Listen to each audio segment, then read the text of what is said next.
అమావాస్య చాలా విశేషం. ఇంటికి దిష్టి తీయండి. పిల్లలకు దిష్టి తీయండి. ఈ అమావాస్య లక్ష్మీ పూజకు విశేషం. అమావాస్య పూజలు ఎలా చేయాలి? అమావాస్య రోజు ముఖ్యంగా లక్ష్మీదేవిని, భైరవుడిని, కాళీమాతను, దుర్గాదేవిని విశేషంగా పూజించే రోజు. అలాగే పరిహార మంత్రాలు జపం చేస్తున్న వాళ్ళు ఉద్దిగారెలు బెల్లం పానకం నైవేద్యం పెట్టి అధికంగా అమావాస్య రోజు జపము చేసి విశేషంగా జపం చేస్తున్న దేవతను పూజించాలి. అది ఈ ఉపాసనా దేవత అయినా అవే నైవేద్యంగా పెట్టి ఆ ప్రసాదాన్ని ఒక 2 వడలు అయినా కుక్కకు పెట్టాలి, మీరు తీసుకోవాలి.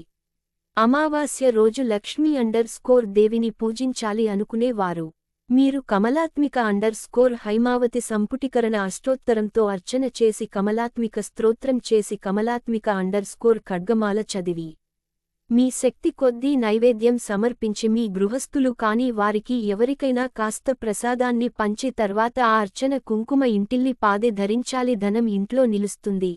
రావాల్సిన ధనంకి ఆటంకాలు పోతుంది. వృత్తిలో, వ్యాపారంలో అధిక లాభాలు వస్తుంది. కొత్త అవకాశాలు కోసం ప్రయత్నాలు చేస్తున్న వారికి విఘ్నాలు తొలగుతుంది. భార్య స్తోత్రం చదువుతూ భర్త కుంకుమ పూజ చేస్తే ఆ కుటుంబంలో నిత్య అవసరాలకు లోటు ఉండదు. అమావాస్య రోజు భైరవ_ఉపాసన చాలా విశేషం. కుటుంబ కలహాలు, ఆస్తి గొడవలు, శత్రు బాధలు, అనుమానాలు, ఇంటి మీకు వృత్తి వ్యాపారాలకు ఉన్న నరదిష్టి మొత్తం అమావాస్య రోజు చేసే భైరవుడు ఆరాధన ద్వారా తొలగిపోతుంది.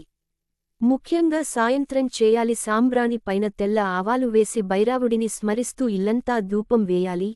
తర్వాత సాంబ్రాణి పైన బిర్యానీ ఆకులు వేసి మీ భర్త పిల్లలకు ఆ సాంబ్రాణి వేయాలి. తరచుగా కిందపడటం, దెబ్బలు, దిష్టి దోషాలు పోతుంది. భైరవుడిని తీపి పదార్థంలో లడ్డు అంటే ఇష్టం. అది పెట్టగలిగితే ఆ రోజు నైవేద్యంగా పెట్టి కుక్కకు ఆహారంగా వేయండి. శత్రు బాధలు, మిమ్మల్ని భయపెడుతున్న బాధలు తొలగిపోతుంది. కాళీమాతకు విశేషం_మైన రోజు ఆ తల్లికి అరటిపండ్లు నైవేద్యం పెట్టి స్తోత్రం చేసి హారతి ఇవ్వాలి. వయసు అయిన పెద్ద ముత్తైదువులకు ఆ అరటిపండు తాంబూలం ఇవ్వాలి. ఆమె స్వయంగా స్వీకరిస్తుంది.